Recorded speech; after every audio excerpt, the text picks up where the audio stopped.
Bienvenidos, valientes de la oscuridad. Antes de adentrarnos en historias que estremecen el alma, te invito a unirte a nuestra comunidad de voces en la oscuridad. Suscríbete al canal y activa la campanita para no perderte ninguna narración aterradora. Prepárate, la penumbra aguarda.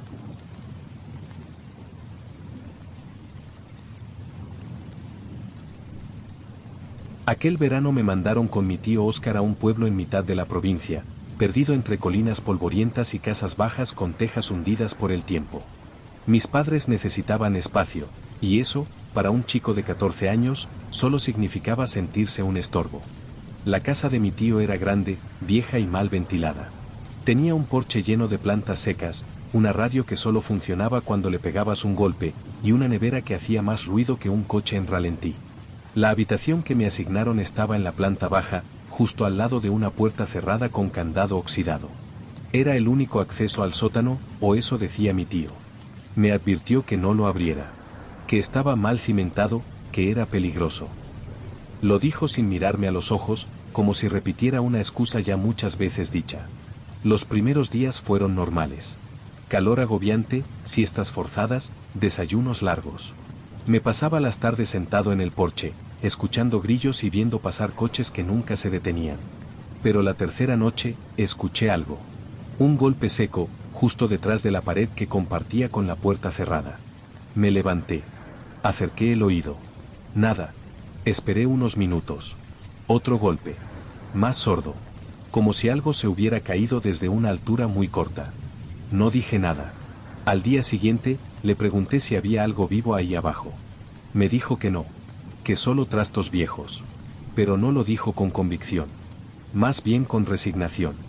Esa noche, al meterme en la cama, noté que la puerta tenía una hoja de papel clavada con una chincheta vieja. No estaba la noche anterior. Solo decía: no hagas ruido después de las 11. Guardé la nota en un libro, como si fuera algo frágil. No se lo mencioné a mi tío. Tampoco me atreví a preguntar directamente quién la había dejado. Sabía que él no había bajado durante la noche. Escuché sus pasos cuando subió a su cuarto a las 10:30, y no volvió a moverse. Esa noche me acosté más temprano, pero no pude dormir. El calor era espeso, casi pegajoso. La sábana me resultaba insoportable. Di vueltas hasta que el ventilador empezó a zumbar de forma irregular, como si fallara. A las 11 en punto, el zumbido se detuvo. Y entonces, el golpe volvió. No uno. Varios.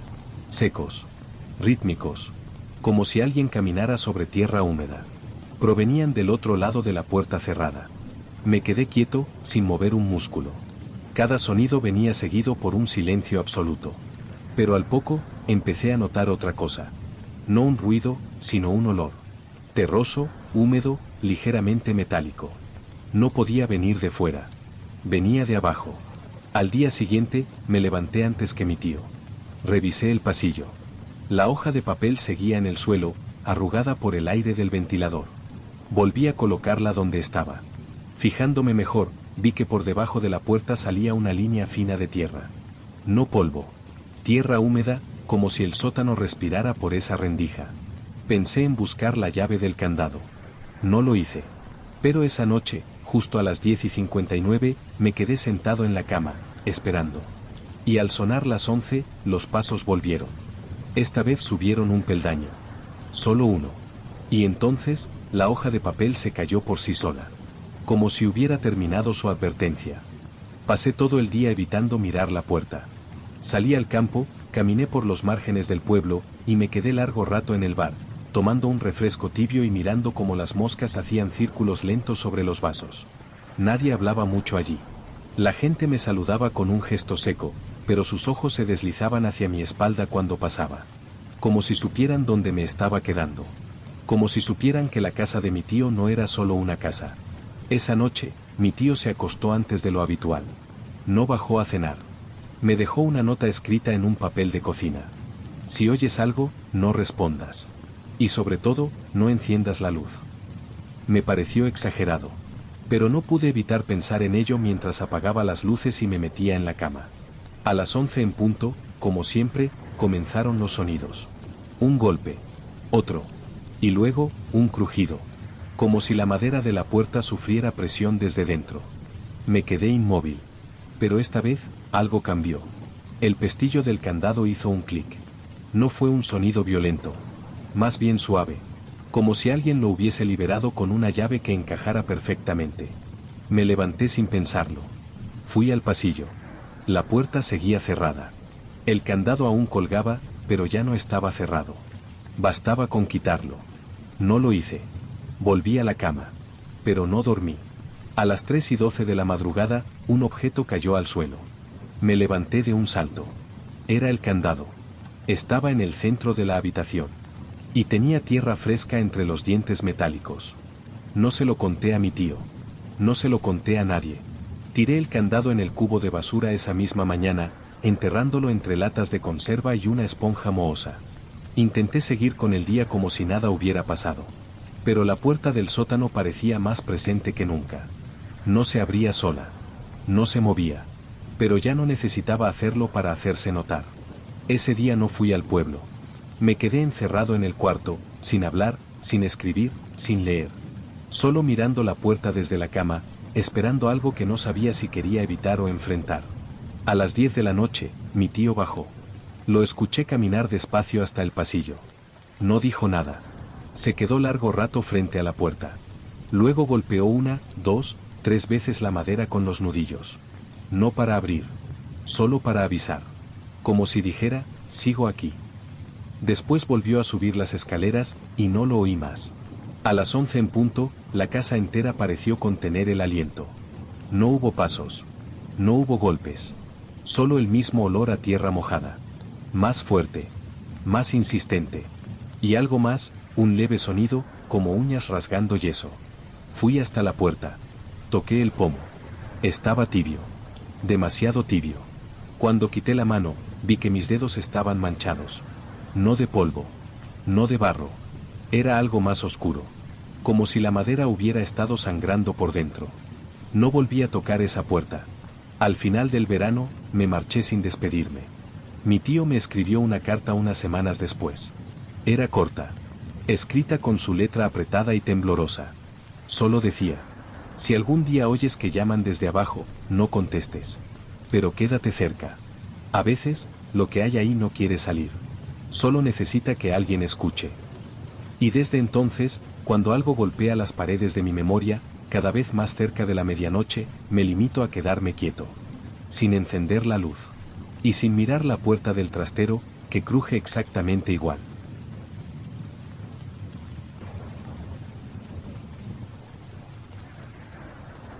El cartel apareció de la noche a la mañana. Nadie en el pueblo lo había visto colocarse, pero ahí estaba, clavado en uno de los viejos árboles del parque central, una lámina rojiza, con letras negras garabateadas a mano que anunciaban la llegada de una feria ambulante. No tenía nombre oficial, solo una promesa: atracciones para toda la familia. Una experiencia que no olvidarás. El pueblo, pequeño y apacible, no recibía eventos así desde hacía décadas. Lo más parecido a una feria era el mercadillo semanal y la tómbola de las fiestas patronales, ambas cosas modestas y sin pretensiones. Por eso el anuncio generó cierta emoción. Los niños hablaban de ello en la escuela, los adultos se mostraban escépticos, y los más mayores simplemente evitaban comentar nada. Yo no era de allí. Llevaba apenas 3 semanas trabajando como interino en la farmacia del pueblo, cubriendo una baja médica. Vivía en una casa prestada, con la idea de quedarme solo un par de meses. Me habían advertido que el lugar era tranquilo hasta la exageración, y lo estaba comprobando. Días lentos, calles vacías por la tarde, y conversaciones que siempre giraban en torno al tiempo, a la cosecha o a los mismos 3 apellidos de siempre. Por eso, cuando vi el cartel, me llamó la atención más de lo normal. Lo curioso es que no indicaba ninguna fecha concreta.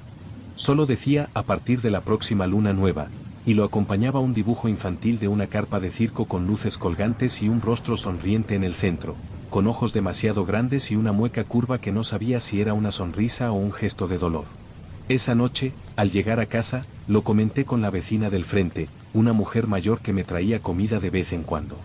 Su reacción fue inmediata: frunció el ceño, se santiguó con los dedos y me dijo sin rodeos que no me acercara.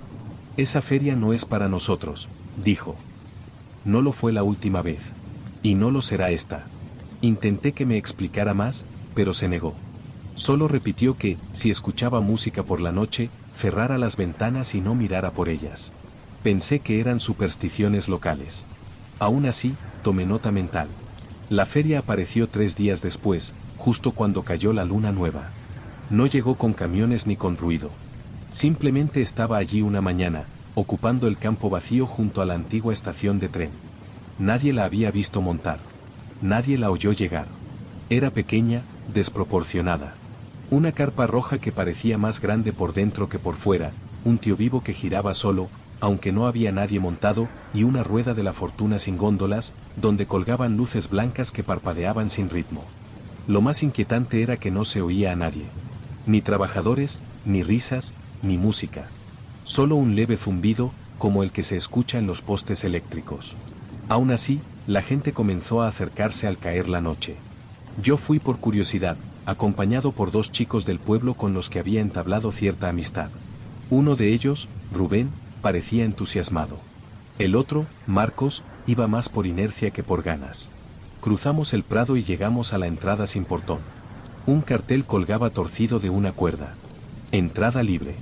No garantizamos salida. Pensamos que era parte de la ambientación. El interior era distinto. El aire tenía un olor raro, mezcla de serrín, algodón de azúcar viejo y algo más metálico, como el de las monedas oxidadas. Había gente, sí, pero no mucha. Rostros extrañamente inexpresivos, adultos que caminaban con paso firme y niños que no reían, solo observaban en silencio. La carpa tenía una puerta que no se abría, aunque vimos sombras moverse dentro. El tío vivo giraba lentamente, y los caballos de madera parecían deteriorados, como si hubieran sido tallados a mano por alguien sin experiencia. Nos acercamos a una de las atracciones, una especie de espejo curvo que prometía reflejar lo que eres, no lo que pareces. Me asomé por juego. No me vi. Vi a alguien que tenía mi forma, pero no mis ojos. Ni mi postura. Ni mi expresión. Era yo, si hubiera vivido otra vida. Una más triste. Más rota. Rubén rió al ver mi cara. Dijo que era un buen truco. Marcos no se quiso acercar. Seguimos caminando. Una figura se nos cruzó en un momento, un hombre alto, delgado, con un sombrero negro y chaqueta de botones dorados. No dijo nada. Solo pasó rozándonos. Al hacerlo, sentí un escalofrío tan intenso que me dejó sin aliento por un segundo. Cuando me giré para mirarlo, ya no estaba. La feria cerró sola a medianoche. Las luces se apagaron a la vez, y una música tenue comenzó a sonar, algo parecido a una caja de música desafinada. Volvimos en silencio. Esa noche no dormí bien. Me desperté varias veces con la sensación de que alguien caminaba en el pasillo de la casa. Pero cuando me levantaba, no encontraba a nadie. Solo huellas. Húmedas. Pequeñas. Como de niño.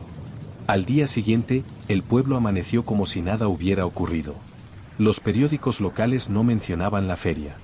En la radio, silencio. Pregunté a varios clientes en la farmacia si habían ido. Algunos me respondieron con evasivas, otros se encogieron de hombros, como si no recordaran con claridad. Fue como si todo el evento hubiera sido un paréntesis sin registro, una anomalía.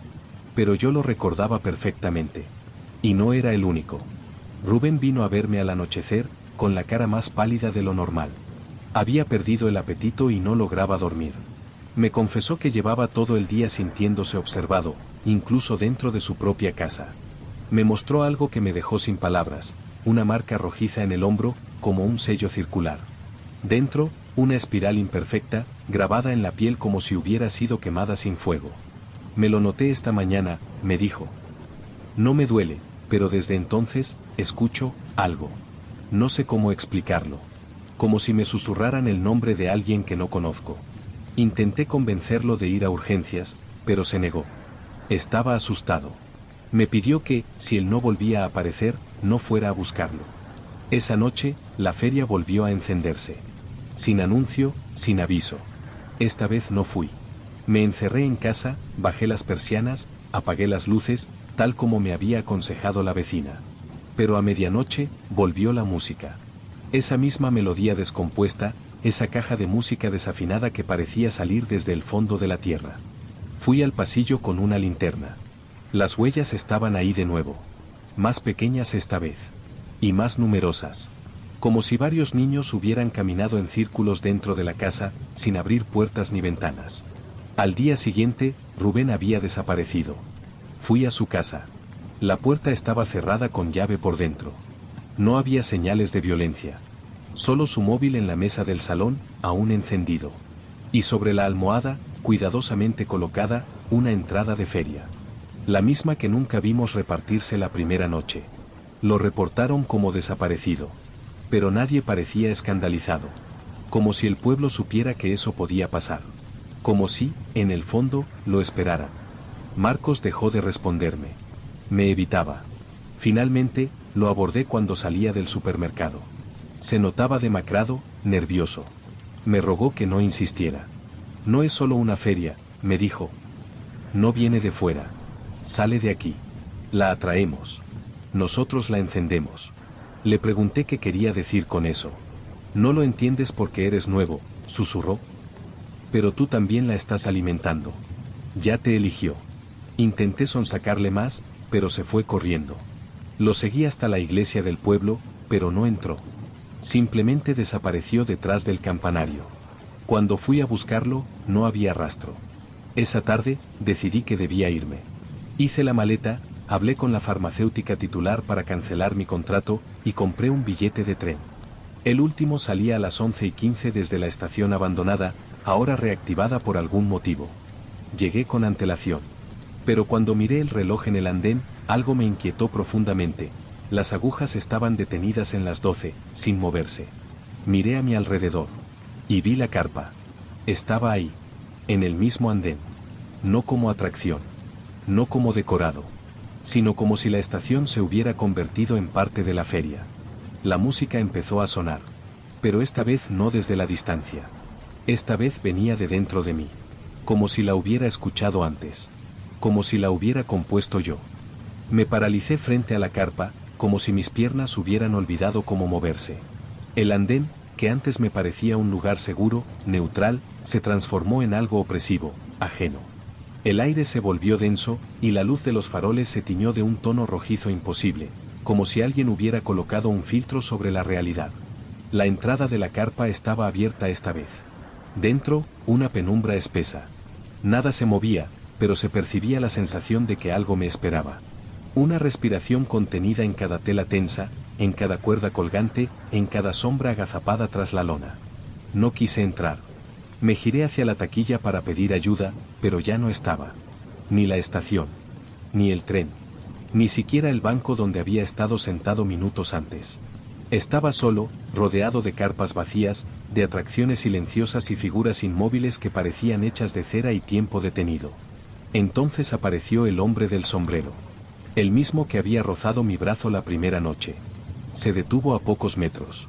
Su rostro no tenía rasgos. O quizás tenía demasiados, todos superpuestos, como si su cara estuviera hecha de varias caras distintas que se alternaban en microgestos que no podía seguir. Habló sin mover los labios. Has sido invitado. Nadie puede irse antes del espectáculo. Me quedé helado. No vine a quedarme, dije, o creí decir. No estoy seguro de haber pronunciado palabra alguna. Él asintió. Casi nadie lo hace. Pero todos permanecen. Tarde o temprano. Porque eso es lo que somos, permanencia disfrazada de tránsito. Giró y entró en la carpa. Y mis pies lo siguieron. Dentro, el espacio era enorme. Infinito.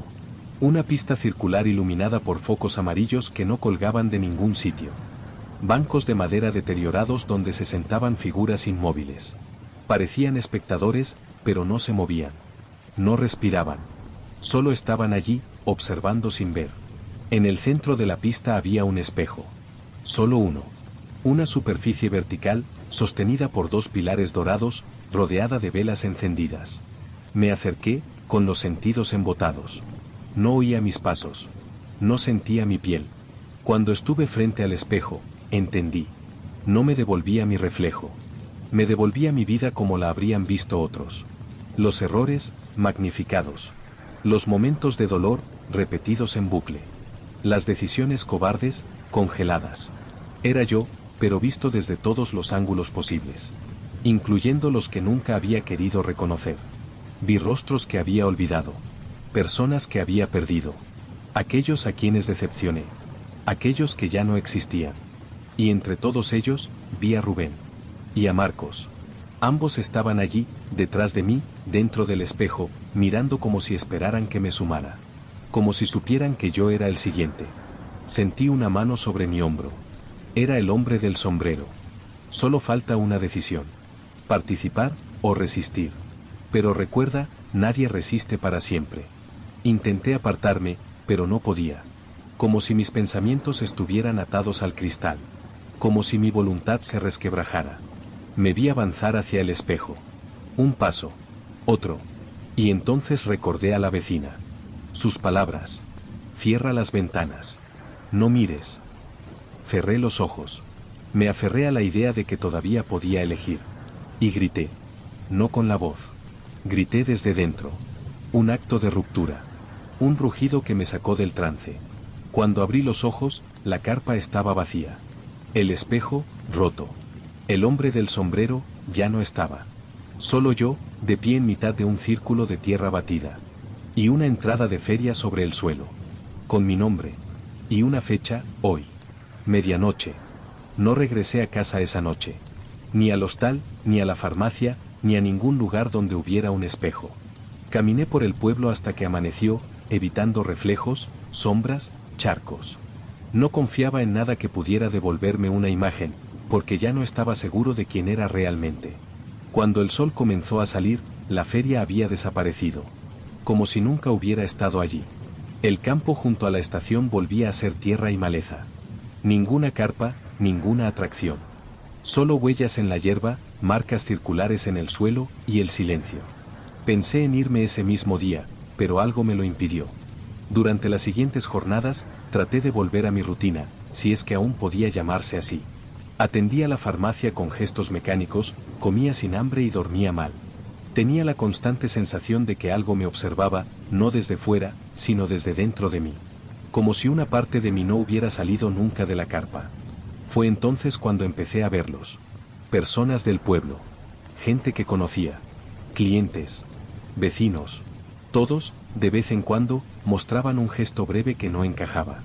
Una sonrisa demasiado sostenida. Un parpadeo fuera de ritmo. Una mirada que se quedaba clavada en mí más de lo normal. Como si no fueran completamente ellos.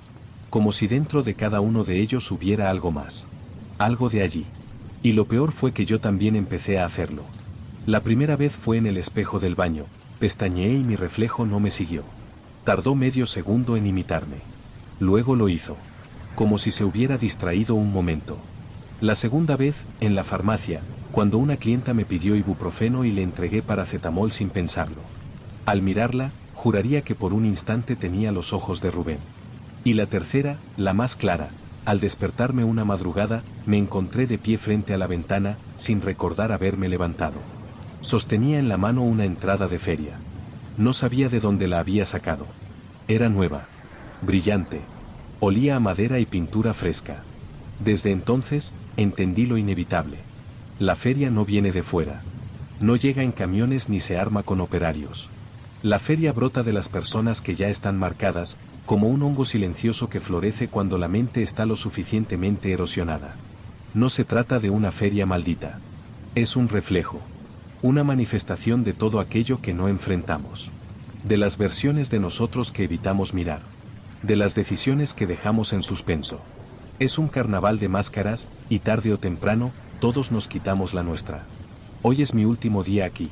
He cerrado la farmacia. He devuelto las llaves de la casa. He dejado esta carta en el buzón del pueblo, aunque sé que nadie la leerá. Esta noche, al sonar la medianoche, volveré a la carpa. Lo haré porque ya no tengo elección. Porque creo que, en el fondo, ya estoy dentro de ella desde hace tiempo. Solo falta que me siente, que aplauda, que me una al espectáculo. Y cuando lo haga, tal vez tú leas esto. Tal vez tú seas el siguiente. Y si algún día ves un cartel sin fecha, sin firma, sin origen, no mires. No entres. No te reflejes. Porque si lo haces, no olvidarás. Pero ya no serás tú quien recuerde.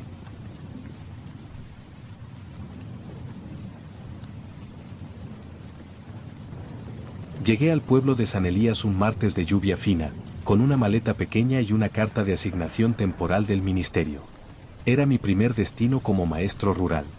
Me dijeron que sería solo por unos meses, cubriendo una baja indefinida en la única escuela del lugar. Acepté sin pensar demasiado. Necesitaba cambiar de aires.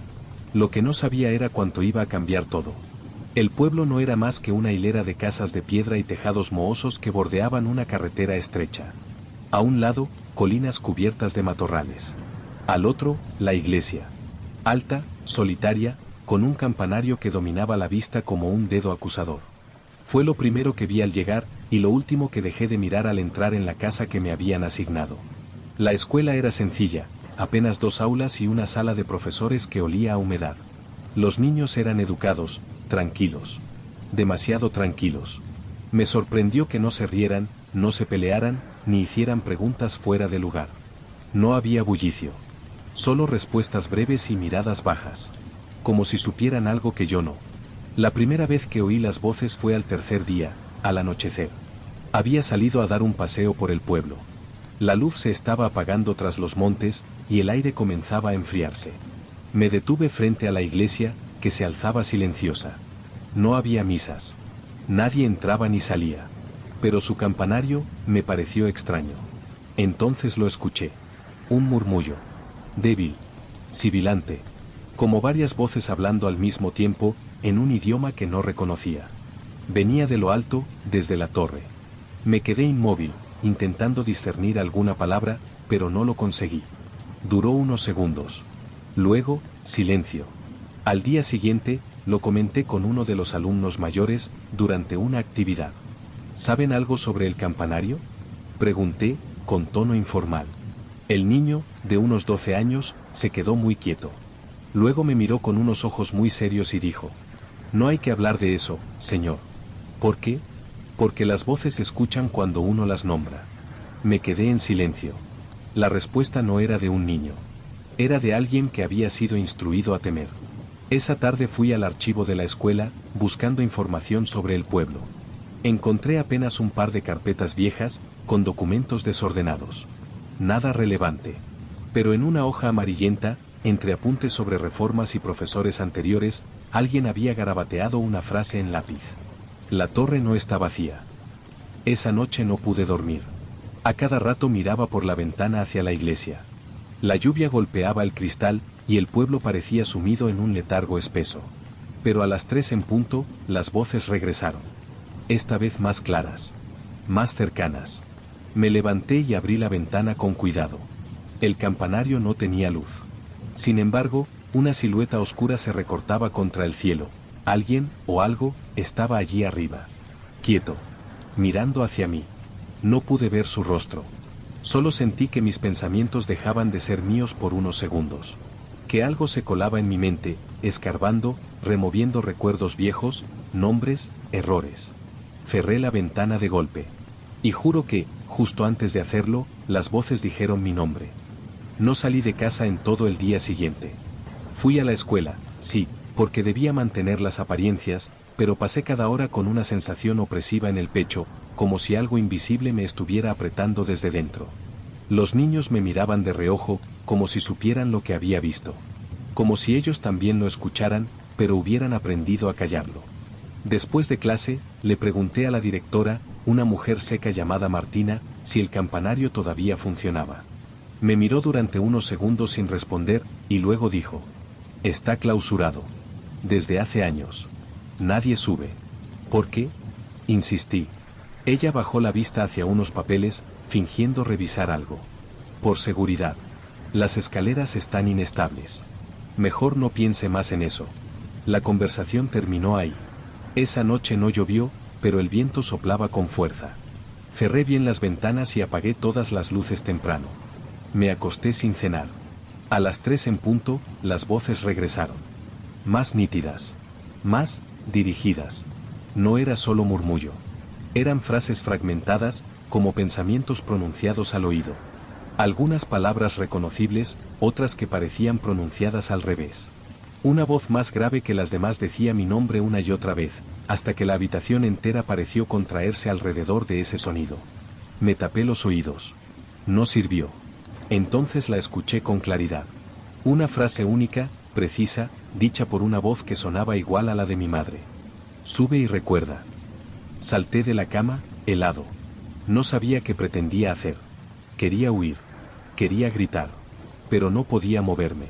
Me acerqué a la ventana. Y ahí estaba. La puerta del campanario estaba abierta. No iluminada. No forzada. Simplemente entreabierta, como una invitación susurrada.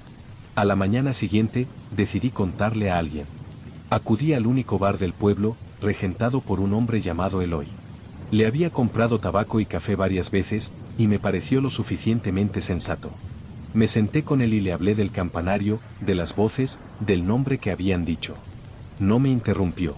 Tampoco me tomó por loco. Solo dijo algo que no esperaba. Todos las oímos alguna vez. Algunos cuando son niños. Otros cuando ya están viejos. Pero a todos nos llega el turno. ¿Y qué son? Lo que no se fue. Lo que se quedó cuando cerraron la torre. Nadie sabe qué son. Solo sabemos que suben si los dejas entrar. Pero si subes tú primero, puede que te vayas tú en su lugar. Le pregunté si alguien había subido. Dudó un momento. Luego respondió. Sí. Hace años. El último fue un cura. Padre Gabriel. Subió solo una noche. No volvió a bajar. ¿Y lo buscaron? Lo encontraron, sí. En el suelo, sin un rasguño. Los ojos abiertos. La boca también. Como si hubiera visto algo, o como si algo estuviera saliendo de él. Sentí un escalofrío subirme por la espalda. Eloy me apoyó una mano en el hombro antes de irse. Si empiezas a recordar cosas que no son tuyas, es que ya empezaron contigo. Esa noche, al preparar la cena, abrí la alacena y vi algo que no estaba allí antes. Una fotografía en blanco y negro. Vieja. Rota en las esquinas. En ella aparecía la iglesia, y frente a ella, un grupo de niños con uniformes escolares. Los reconocí a algunos, eran los mismos niños que tengo hoy en clase, pero en la foto tenían más edad. Y en el fondo, muy tenue, estaba yo. Vestido igual que ahora. Me pasé horas mirando aquella fotografía. La repasé con lupa, con linterna, con la cámara del móvil aumentada al máximo. No había margen de error, esa figura, ligeramente borrosa al fondo, con el mismo abrigo que yo llevaba al llegar al pueblo, era yo. No alguien parecido. No una coincidencia. Era yo. Pero la foto era antigua. El papel tenía el tono amarillento de las décadas, las esquinas deshechas y un número escrito a mano al dorso, 1963. 40 años antes de que yo naciera. No se lo enseñé a nadie. La guardé en mi chaqueta, pero durante todo el día la sentí arder contra mi pecho como si tuviera temperatura. En clase, los niños seguían con su actitud rígida y obediente, pero cada tanto, alguno me miraba con una expresión distinta. Como si me conocieran desde antes. Como si estuvieran esperando que yo recordara lo mismo que ellos. A la salida, mientras recogía mis cosas, uno de los pequeños, una niña llamada Alba, se acercó a mí con el paso inseguro de quien está a punto de romper una regla muy antigua. Me tendió una hoja de cuaderno doblada en 4. No dijo nada. Solo me la dejó en la mano y salió corriendo. La abrí. Dentro había un dibujo hecho con lápices de colores, un campanario oscuro, con una figura en la parte más alta. La figura estaba llorando sangre. Abajo, otra figura más pequeña señalaba hacia ella. Al pie del dibujo, con letra infantil, una frase. Tú ya subiste. Solo que aún no lo recuerdas. Me senté en el aula vacía, con las manos temblando. Todo tenía un patrón que aún no podía entender. El campanario no solo emitía voces. Robaba memorias. Las suplantaba. Las reordenaba. Y algo, allí arriba, me había estado llamando desde el principio porque yo ya había estado allí. Regresé a casa caminando lentamente. Me crucé con Eloy en la calle, que al verme se limitó a decir: no le digas que no. Lo único peor que subir, es hacerle esperar. No pregunté a qué se refería. Lo sabía. Esa noche las voces no vinieron a las 3. Comenzaron a las 2:17. Más fuertes. Más distintas. Como una mezcla de voces humanas y sonidos animales. No era una llamada. Era una acusación. Ya sabes quién eres. Devuelve lo que tomaste. Vuelve arriba. Me tapé los oídos con fuerza, pero la presión en la cabeza crecía, como si la propia estructura de la casa vibrara con ellas. Me levanté, Abrí la puerta, salí a la calle y caminé, descalzo, sin abrigo, hacia la iglesia. No tenía frío. No tenía miedo. Lo único que sentía era una urgencia visceral por mirar dentro del campanario. La puerta seguía abierta. Crucé el umbral. Dentro, la iglesia estaba vacía, cubierta de polvo. Los bancos partidos, el altar cubierto por una sábana. Nadie rezaba allí. Nadie cantaba. Solo las paredes agrietadas y un olor rancio, como si todo el aire hubiese sido exhalado hace mucho tiempo y jamás repuesto. Las escaleras hacia la torre estaban detrás de una puerta de hierro oxidado. Empujé. Cedió con un chirrido que pareció retumbar por todo el pueblo. Comencé a subir. Peldaño a peldaño, en espiral, con el corazón latiéndome en la garganta. A mitad de camino, las voces se detuvieron. Por completo. Un silencio absoluto se extendió, tan denso que me costaba respirar. Y entonces, justo antes de alcanzar la cima, lo recordé. Recordé haber subido antes. Era más joven. Otra ropa. Otro clima. Era verano, no invierno. Subí con alguien más. Una figura femenina. Alguien que me hablaba al oído con palabras dulces, que luego se tornaban agresivas. Alguien que, a mitad de la escalera, dejó de tener rostro. Y recordé lo que pasó arriba. Recordé el círculo. La campana había sido retirada hacía décadas, pero lo que quedaba era un círculo de piedra, grabado con símbolos que reconocía y no conocía a la vez. Me vi a mí mismo dentro de él, de rodillas, diciendo algo en voz baja. Algo que no había salido de mi boca. Y una voz, no la mía, desde dentro de mí, que dijo: entonces lo haré yo por ti. Llegué a la cima del campanario temblando. El aire era más denso, más pesado, y no por la altitud. Era como si algo invisible se pegara a mi piel, como si estuviera atravesando un umbral del que no se regresa igual. El círculo seguía allí, tallado en la piedra, cubierto parcialmente por polvo y hojas secas. Me acerqué. Y entonces lo vi. En el centro del círculo, perfectamente conservada, estaba la misma fotografía que había encontrado días antes en mi alacena. Pero ahora no estaba amarillenta ni rota. Era nueva, brillante, como recién impresa. La tomé. Y esta vez la imagen era distinta. Los niños seguían allí, alineados frente a la iglesia. Pero ya no eran versiones más jóvenes de mis alumnos. Eran ellos ahora, tal como los veía a diario. Y en el fondo, donde antes estaba mi figura desenfocada, había otra versión de mí. Más envejecida. Más delgada. Con los ojos abiertos como platos y una expresión de terror absoluto en el rostro. Y detrás de esa figura, asomando apenas entre la sombra del campanario, una mano apoyada sobre su hombro. Una mano pálida. Larga. Demasiado larga. Me giré de inmediato. No había nadie. O eso quise creer. Porque en ese instante, las voces volvieron, como una marea que se estrellaba contra mis oídos. Pero ya no eran palabras sin sentido. Ahora eran frases precisas, nítidas, dichas con mi propia voz. Tú fuiste primero. Tú abriste la torre. Tú dijiste que sí. Tú prometiste el relevo. Caí de rodillas. El recuerdo llegó con un peso físico, insoportable. Años atrás, había estado allí. De visita, tal vez. Como turista, como viajero, como joven curioso. Había subido impulsado por un desafío, por la necesidad de comprobar leyendas que ni recordaba haber escuchado. Y en ese entonces, me había quedado encerrado en el círculo, escuchando voces, sin poder escapar de lo que allí vivía. Y cuando me ofrecieron salir, acepté sin comprender el precio. El precio era este. Regresar. Ser yo quien devolviera la llave. Ser yo quien dejara a otro en mi lugar. Volví a mirar la fotografía. En la esquina inferior, escrita a mano, había una frase que antes no estaba. Para que uno baje, otro debe subir. Comprendí entonces por qué todos en el pueblo me miraban como lo hacían. Porque los niños callaban. Porque la directora evitaba hablar. Porque todos sabían. Todos sabían que yo no era nuevo. Era el que regresó. Me levanté despacio. El viento soplaba más fuerte ahora. Al mirar hacia el suelo de la iglesia, vi la silueta de una persona que acababa de entrar. Un niño. Uno de mis alumnos. Alba. Estaba sola. Buscándome. La campana sonó una vez. Nadie la había tocado. No existía campana alguna. Pero el sonido retumbó igual. Una última frase, en un susurro final. El ciclo se cierra. El siguiente está en camino. Bajé las escaleras lentamente, sin resistirme, sin hablar. Cuando llegué al altar, Alba me miró con una mezcla de miedo y resignación. Le tomé la mano y la acompañé hasta la puerta. Afuera, el pueblo seguía igual. Silencioso. Antiguo. Testigo. Esa noche no dormí. Preparé mis cosas y empaqué la fotografía. No intenté huir. Solo escribí esta historia. Porque ahora sé que no soy el primero. Ni el último. Y si alguna vez escuchas voces en una torre vacía, no subas. No mires. No escuches. Porque si lo haces, recordarás demasiado.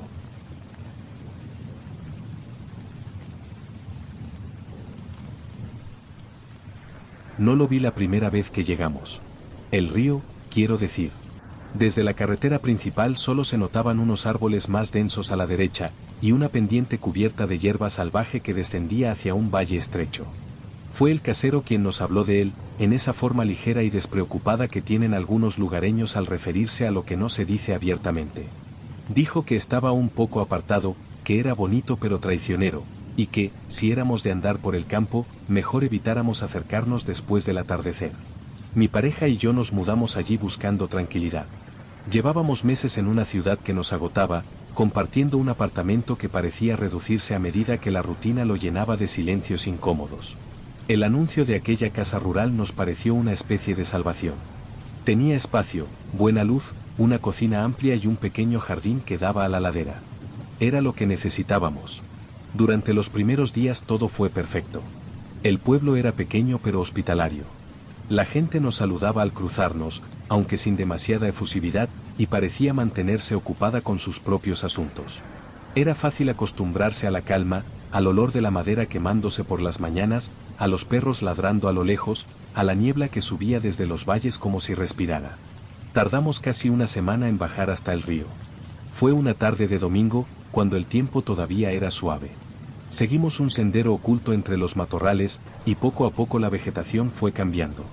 No sabría explicarlo del todo, pero había algo extraño en cómo crecían los árboles, demasiado juntos, como si se hubieran apretado contra sí mismos para ocultar algo. Cuando finalmente lo vimos, nos detuvimos. El río era oscuro. No solo por el reflejo del cielo o por la sombra de los árboles. Era negro. Profundo, inmóvil, como una mancha que no fluía. No parecía correr hacia ningún lado. No emitía ningún sonido. No había juncos, ni espuma, ni siquiera el zumbido de insectos. Era como si el agua estuviera detenida en el tiempo. Bajamos hasta la orilla y permanecimos en silencio un rato, observando. La quietud era hipnótica. Recuerdo haber sentido una especie de vértigo suave, como si el agua tirara de mis pensamientos hacia adentro. Tuve que apartar la vista. Mi pareja pareció no notarlo. A partir de entonces, algo empezó a cambiar. Las noches se volvieron más pesadas. El silencio, más profundo. Comenzamos a escuchar cosas que antes no estaban, crujidos, golpes lejanos, pasos que no venían de ningún sitio. No eran sonidos fuertes. Eran tenues. Persistentes. Una madrugada me desperté de golpe, con la sensación de que algo había entrado en la casa. No encontré nada fuera de lugar, pero al asomarme por la ventana del dormitorio, vi una figura de pie al borde del bosque, justo donde comenzaba el descenso al río. Era difícil distinguir detalles, pero se notaba que estaba mirando hacia la casa. Inmóvil. No dije nada. Al día siguiente, encontré huellas de barro en la terraza trasera. No eran nuestras. Nosotros no habíamos salido por allí.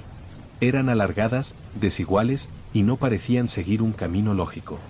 Entraban y salían sin dirección aparente, como si quien las dejó no caminara, sino que se deslizara. Intentamos continuar con la rutina, como si todo siguiera siendo normal. Pero el río volvió a aparecer. Empezamos a soñarlo. Cada uno por separado, sin saberlo hasta que lo compartimos una mañana. Era siempre lo mismo, el río completamente quieto, y una voz, que no era humana, llamándonos desde dentro. No se oía con los oídos, sino con algo más profundo, más visceral. Una noche bajé solo. No sé por qué lo hice. Me desperté con la necesidad de volver allí. Caminé en la oscuridad sin linterna, como si supiera el camino de memoria. El bosque estaba completamente en silencio.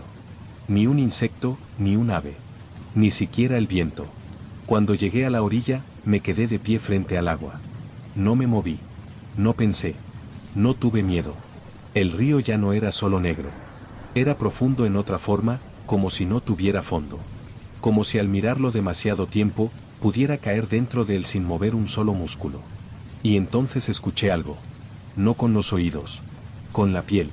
Con el interior. Era como una palabra. Como mi nombre, pero dicho antes de que yo naciera. No recuerdo haber regresado a la casa. Solo recuerdo haber despertado en la cama, con la ropa mojada hasta las rodillas y los pies cubiertos de barro seco. Mi pareja aún dormía, y durante unos segundos creí que todo había sido un sueño. Pero al levantarme, encontré una hoja seca sobre la almohada, colocada con una precisión que no parecía accidental. No era de ningún árbol cercano. Era más grande, con venas muy marcadas, como si viniera de otro tiempo. Intenté no pensar en ello. Durante los días siguientes, el río se volvió una obsesión silenciosa. Ninguno de los dos lo mencionaba, pero yo sabía que él también soñaba con él. Lo notaba en su forma de respirar por las noches, en los murmullos incomprensibles que emitía dormido, en cómo su mirada se quedaba fija demasiado tiempo en la dirección del valle. Cada vez que bajaba la niebla por la ladera, la casa se volvía más oscura. No por la falta de luz, sino por algo más profundo. Como si el lugar hubiera empezado a absorber el tiempo, a disolver los días en una secuencia de momentos indistinguibles. Dejamos de mirar el reloj. Dejamos de contar las fechas. Vivíamos en una especie de suspensión, como si el río nos hubiera alcanzado incluso estando lejos de su orilla. Una mañana, al abrir el armario del baño, encontré una caja de cerillas que no nos pertenecía.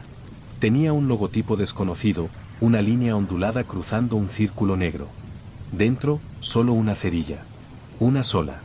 Al tocarla, sentí una corriente helada que me subió por el brazo. ¿Era una advertencia o una invitación? No lo supe entonces. Aún no lo sé. El pueblo también cambió. O yo empecé a verlo de otra forma. La gente que antes nos saludaba con educación, ahora bajaba la mirada al cruzarnos. Parecían incómodos, como si supieran algo sobre nosotros que preferían no enfrentar. Un niño pequeño nos miró fijo desde la ventana de una casa, sin parpadear, hasta que nos alejamos. Al volverme por última vez, ya no estaba allí. Pero la cortina seguía moviéndose, como si alguien aún respirara detrás de ella. Una noche, mientras cenábamos en silencio, escuchamos un goteo. No venía de la cocina, ni del grifo. Venía de las paredes. De dentro de ellas. Un goteo espeso, rítmico. Intenté encontrar su origen, pero cada vez que me acercaba, se desplazaba. Como si jugara conmigo. Como si no fuera agua. Esa noche, mi pareja despertó gritando. Tardó minutos en calmarse, pero no quiso hablar del sueño. Solo me miró, con los ojos vidriosos, y se encerró en el baño durante horas. Al salir, no era el mismo. Se movía con una lentitud extraña. Apenas hablaba. Sus gestos eran imprecisos, como si sus pensamientos fueran ecos de otra persona. Esa fue la primera noche que lo escuché hablar en sueños con claridad. No era su voz. Era más grave, más lenta. Dijo algo que no entendí, pero que me erizó la piel. Al día siguiente, negó haber soñado algo. Pero por la tarde, lo encontré en la ladera, de pie, mirando hacia el río. Había bajado solo. No recordaba haberlo hecho. Comenzó a hacerlo cada vez más. Una mañana ya no estaba en la cama. Lo encontré descalzo en la orilla, con el agua cubriéndole los tobillos. No respondía. Solo me miró, con una sonrisa tenue, y volvió conmigo sin oponer resistencia. Pero esa noche, al abrazarlo, su cuerpo estaba helado. Y su respiración sonaba más lenta de lo normal. Como si estuviera adaptándose a otra cadencia. A otro ritmo. Como si ya no respirara solo para él. Empecé a notar pequeños cambios en su comportamiento. Ya no comía a las horas habituales. Se sentaba durante largos ratos sin hacer nada, mirando por la ventana, con los ojos fijos en algún punto más allá del bosque.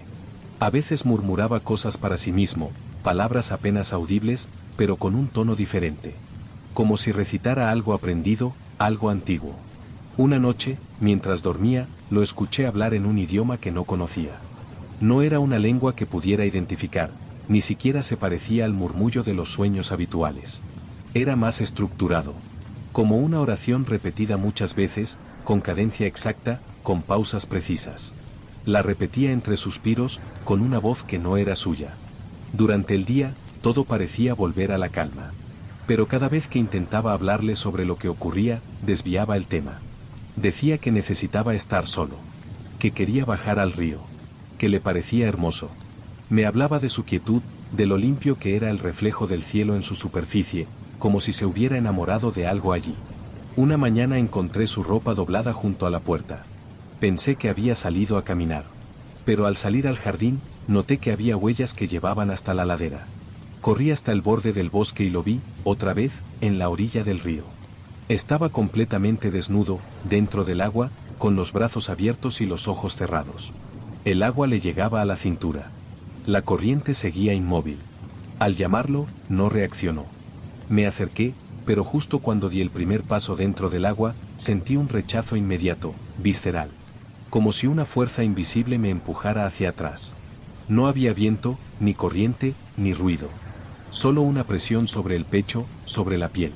Tuve que retroceder. Él salió del agua por su cuenta. Caminó hacia mí con lentitud, sin hablar. No se secó. No tiritó. Me miró durante un segundo, como reconociéndome por primera vez, y luego volvió a la casa. Esa noche no durmió en la cama. Desperté de madrugada y lo encontré de pie en el pasillo, completamente vestido, mirando fijamente hacia una de las paredes. No se movía. No hablaba. Le pregunté qué hacía y me respondió, con voz ausente, que estaba esperando a que lo llamaran. Las paredes del pasillo estaban húmedas. No por la condensación del invierno. Era otra humedad. Más fría. Más espesa. Y había algo más, el goteo. Lo mismo que habíamos escuchado días atrás, ahora era constante. No solo se oía, se filtraba. Las paredes comenzaron a mancharse de una sustancia oscura, similar al agua, pero más densa. Como si el río hubiera comenzado a subir por dentro de la casa. A la mañana siguiente, quise irme. Empaqué lo esencial. Desperté a mi pareja y le pedí que viniera conmigo. Me miró sin expresión. Me dijo que ya no podía salir. Que el río lo necesitaba. No quise escucharlo. Tomé las llaves. Abrí la puerta. Pero al intentar cruzarla, algo me detuvo. Era como una pared invisible, intangible, pero completamente sólida. No podía atravesarla. Lo intenté una y otra vez. Con desesperación. Golpeando. Llorando. Pero el umbral ya no era un paso. Era una barrera. Y entonces lo entendí, la casa había sido absorbida. Ya no estaba en el pueblo. Ya no estaba en ningún lugar conocido. Había sido desplazada, como arrastrada por un cauce que no se ve desde fuera. La casa formaba parte del río ahora. Y nosotros también. Desde aquella mañana dejé de intentar escapar. La puerta seguía allí, pero ya no era una salida. Daba a un exterior que no era el mismo. Más que un paisaje, parecía una imagen detenida. El bosque, la ladera, incluso el cielo, permanecían fijos, como un escenario sin función. Solo el río seguía cambiando. Mi pareja ya no hablaba. Se movía por la casa en silencio, como si obedeciera a instrucciones que no escuchaba con los oídos. Se sentaba en el suelo durante horas, con las manos sobre las rodillas y los ojos abiertos, mirando hacia el mismo punto del suelo cada día. Dormía muy poco, y cuando lo hacía, murmuraba frases cada vez más largas en aquel idioma que ya comenzaba a resultarme familiar, aunque no pudiera traducirlo. Lo reconocía por dentro, como si alguna parte de mí ya lo hubiera hablado antes. Una madrugada lo encontré escribiendo. No en papel, ni con bolígrafo. Había dibujado símbolos en las paredes del salón, con la misma sustancia oscura que goteaba del techo. No supe si era barro, agua del río, o algo peor. Los símbolos no parecían humanos. Algunos se parecían a ojos. Otros a bocas abiertas. Y algunos, a formas que me hicieron doler la cabeza al mirarlos demasiado tiempo. Empecé a perder noción del tiempo. Los relojes dejaron de funcionar. Las velas se consumían a una velocidad errática. El día no era día. La noche no era noche. Solo había momentos en los que las voces se hacían más presentes, y otros en los que el silencio era tan absoluto que escuchaba mis propios pensamientos en eco, como si rebotaran en una caverna. Una noche, desperté con una certeza, él se había ido. No estaba en la cama. Ni en la casa. Solo encontré una de sus camisetas doblada sobre el sofá, con una piedra húmeda encima. La piedra era negra, redonda, pulida, como si hubiera permanecido siglos bajo el agua. Tenía grabado el mismo símbolo que él había dibujado en la pared del pasillo. Un círculo partido por la mitad. No lo busqué. Solo bajé al río. Caminé por la ladera en silencio, sintiendo el frío subir por mis piernas. No había viento. No había niebla. Solo esa quietud pegajosa, como un susurro contenido en la humedad. Al llegar a la orilla, lo vi. Estaba en el centro del cauce, de pie, con el agua hasta el pecho. Sus brazos estaban abiertos, y la cabeza inclinada hacia atrás. Pero no se movía. No respiraba. No parecía vivo, ni muerto. Solo parte del río. La superficie estaba lisa como un cristal. Reflejaba la escena con una nitidez imposible. Y en ese reflejo, noté que no aparecía yo. No había sombra. No había forma. Solo el río. Desde entonces, ya no siento sueño. Ni hambre. Ni miedo. Sigo en la casa, aunque sé que eso no significa nada. No envejezco, pero tampoco permanezco. A veces escucho pasos por la casa, como si alguien hubiera entrado. No los detengo. Sé que vendrán más. El río llama a quienes han tocado el límite entre el silencio y la memoria. Y una vez que lo escuchas, no puedes dejar de hacerlo. Lo único que puedes hacer es esperar tu turno. Porque el río no fluye. El río espera.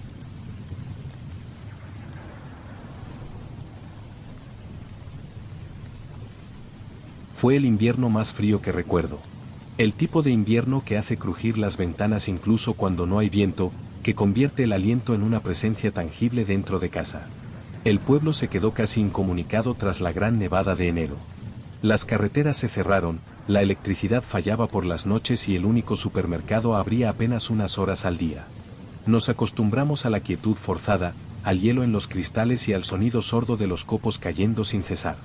Yo vivía solo en una pequeña casa al final de una calle sin salida, junto a la linde del bosque. No era una zona transitada. Las casas vecinas estaban vacías desde hacía años, o eso decían. Siempre me gustó la tranquilidad. Elegí aquel lugar precisamente por eso, por el silencio, por la falta de movimiento, por el aislamiento. Pero todo cambió la mañana del 11 de febrero. Al despertar y abrir la puerta para palear el camino, lo vi. Una serie de huellas en la nieve. No eran profundas, pero sí perfectamente marcadas. Al principio no entendí por qué me sobresaltaron. Había nevado durante la noche, y esas huellas no eran viejas. Alguien, o algo, había pasado por delante de mi casa hacía muy poco tiempo. Lo extraño era la dirección. Las huellas venían desde el bosque, y se detenían justo frente a mi puerta. No seguían más allá. No volvían. Solo llegaban hasta allí y desaparecían. No encontré marcas de retroceso, ni señales de que alguien hubiera salido corriendo, ni ninguna indicación de que la nieve hubiera sido alterada.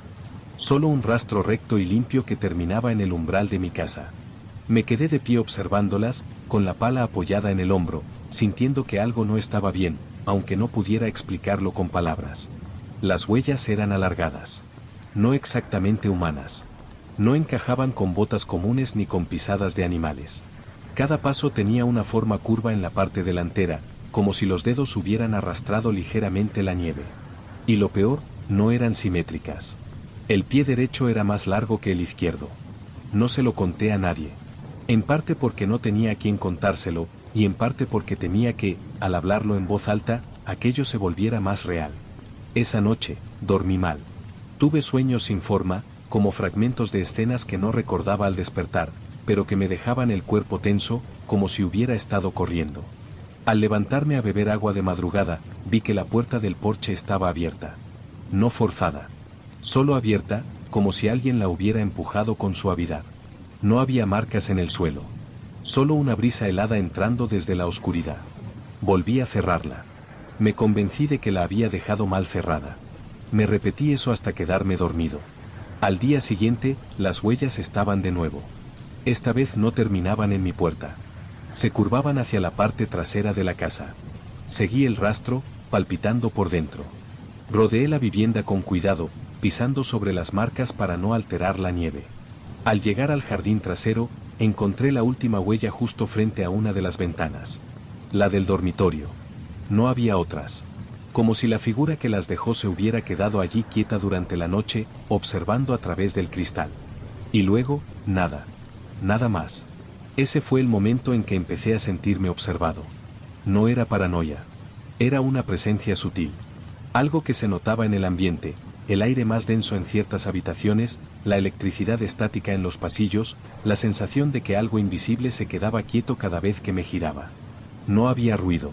Solo eso, una quietud demasiado precisa. Esa noche, al acostarme, puse una silla contra la puerta del dormitorio. No como una barrera real, sino como una especie de ritual, un gesto infantil para recordarme que aún tenía el control. Pero al despertar, la silla estaba del otro lado de la habitación.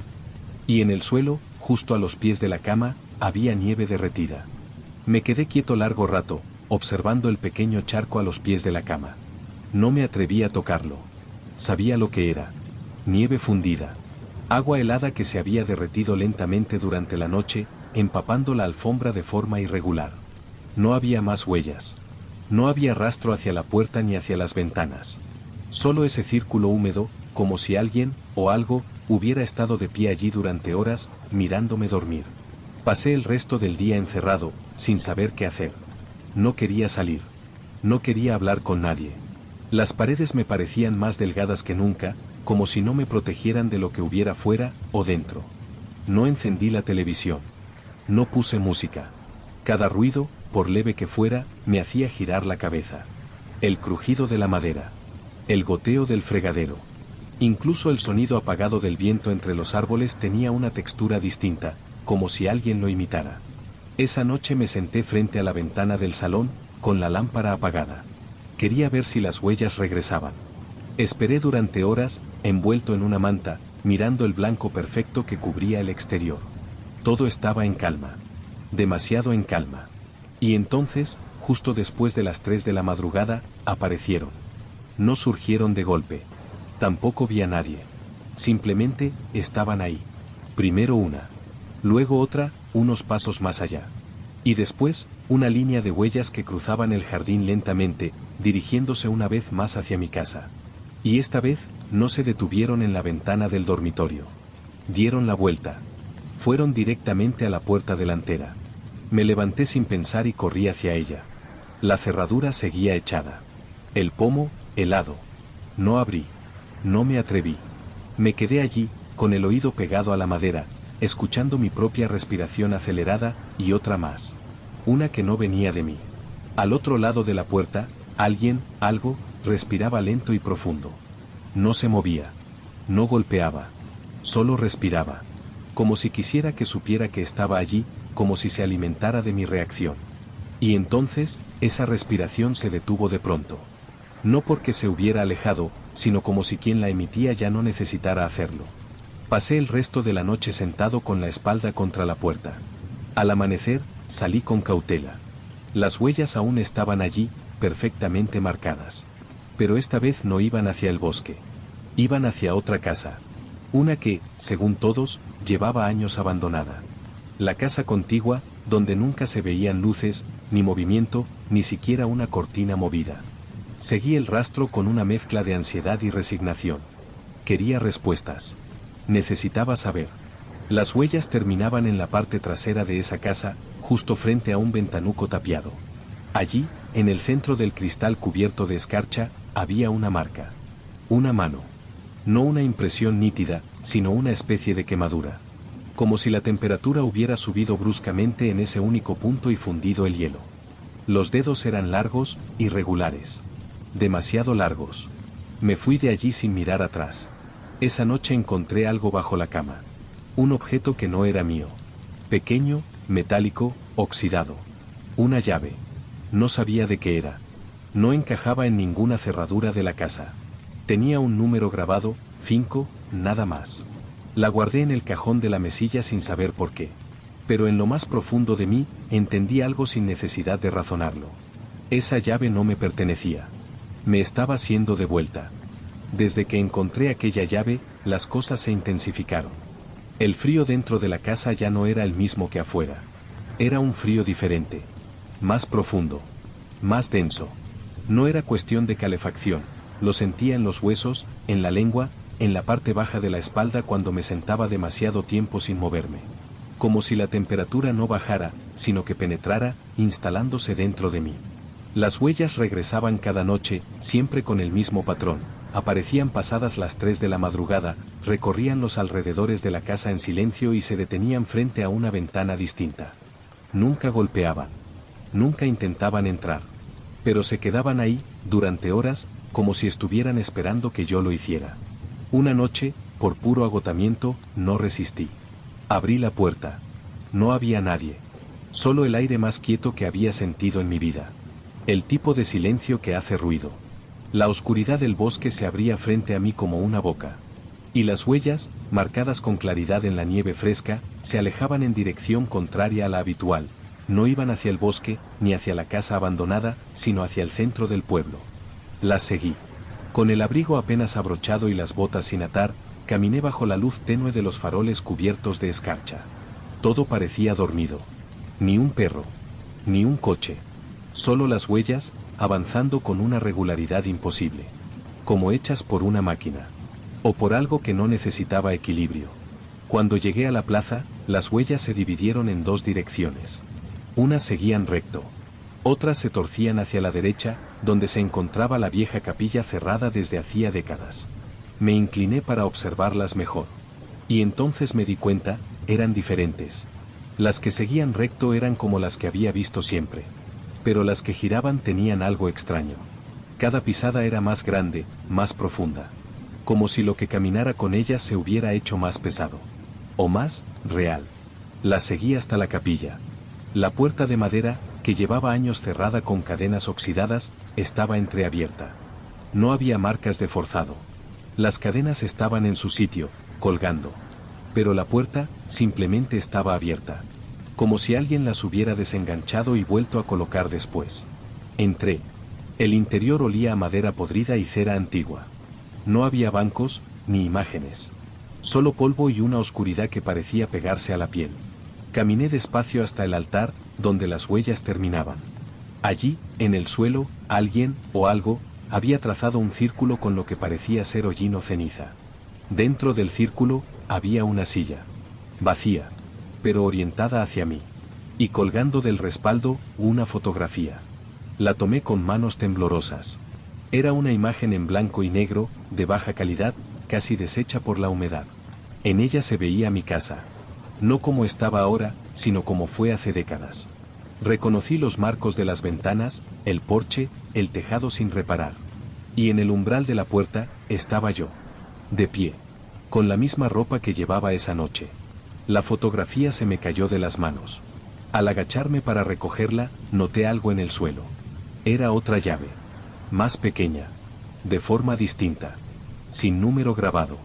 Solo una marca circular, como un ojo cerrado. La recogí y salí de la capilla sin mirar atrás. Esa noche, al regresar, encontré todas las puertas interiores de la casa abiertas de par en par. Incluso las que estaban con pestillo. Todas menos una, la puerta del desván. Al día siguiente nevó de nuevo. Cubrió todo. Pero por la tarde, antes de que cayera la noche, la nieve del jardín ya estaba marcada. Las huellas habían vuelto a entrar. Esa última noche supe que no debía dormir. Me preparé con la misma rigidez con la que uno se alista para un entierro. No por precaución, sino por reconocimiento. Ya no tenía miedo. Solo una certeza gélida de que algo había llegado al final. No cerré puertas. No bloqueé ventanas. Apagué todas las luces menos una, la del pasillo. Me senté en la silla del comedor, con la llave que tenía grabado el ojo cerrado en la mano, y esperé. La casa parecía contener la respiración. El silencio ya no era solo ausencia de sonido. Era una presencia en sí mismo, como si algo o alguien se hubiese instalado en los muros, en el suelo, en el techo, observándome desde todos los ángulos sin necesidad de moverse. A las 3:23 de la madrugada, la temperatura bajó de golpe. No fue progresivo. Fue como si alguien hubiese abierto una compuerta invisible al vacío. Mi aliento se volvió visible, espeso, y la lámpara del pasillo parpadeó una vez, luego otra, y se apagó. No me moví. Sabía que estaban dentro. El crujido de las tablas comenzó en la entrada. Un paso. Luego otro. Sin prisa. Como si quien avanzara conociera cada centímetro de la casa, cada fibra de madera que podía chirriar, cada rincón donde el polvo guardaba secretos. La puerta del pasillo se abrió sin ruido. Vi la sombra desde donde estaba sentado. No tenía forma definida, pero proyectaba una oscuridad distinta, más densa que la de cualquier objeto. No se acercó. No habló. Solo esperó. Y entonces lo entendí. La llave. La que tenía en la mano no abría una puerta de la casa. Abría otra cosa. Me levanté y caminé con los pies descalzos por el suelo helado, guiado por una lógica que no era mía, por una obediencia interior. Subí las escaleras hasta el desván. La puerta seguía cerrada. No recordaba haberla trancado. No recordaba haberla usado jamás. La introduje. Giró con suavidad, como si hubiese estado esperando ese momento desde hacía años. Al abrir la puerta, no encontré polvo ni telarañas. El desván estaba completamente vacío. Y en el centro, sobre el suelo de madera, un cuadrado de nieve perfectamente formado. No derretía. No se evaporaba. Solo estaba ahí, como un fragmento del exterior arrancado y depositado con precisión quirúrgica. Las huellas comenzaban en el borde de ese cuadrado. No se dirigían hacia adentro. Salían desde él. Me acerqué al centro. Sentí que debía acostarme allí. No como un impulso irracional, sino como si todo, la nieve, las llaves, las fotografías, las sombras, hubiese sido una cadena de eventos inevitable, tejida mucho antes de que yo llegara al pueblo. Antes incluso de que yo naciera. Y lo hice. Me tendí sobre la nieve. Cerré los ojos. No sentí frío. Solo una especie de vértigo inverso. Como si me hundiera lentamente, no hacia abajo, sino hacia un adentro desconocido. No perdí la conciencia. Pero dejé de sentir el cuerpo. Entonces lo supe, no era el primero. No era el único que había seguido las huellas. No era el primero que las había encontrado frente a su puerta sin que nadie más las viera. No era el primero que había recibido una llave. Y entendí por qué las huellas no volvían sobre sus pasos. Porque no regresaban. Porque abrían el paso a algo que solo caminaba en una dirección. Cuando desperté, si es que desperté, ya no estaba en la casa. Ni en el desván. Ni en el pueblo. Estaba de pie en medio de un campo nevado que no terminaba en ninguna parte. A lo lejos, otras figuras se alzaban, quietas, dispersas como postes sin función. Algunas se movían. Otras no. Yo también tenía huellas a mis pies. Y ahora sé que llegará el día en que alguien nuevo abra una puerta, y me encuentre de pie, en silencio, justo fuera de su casa. Esperando. Como yo fui encontrado.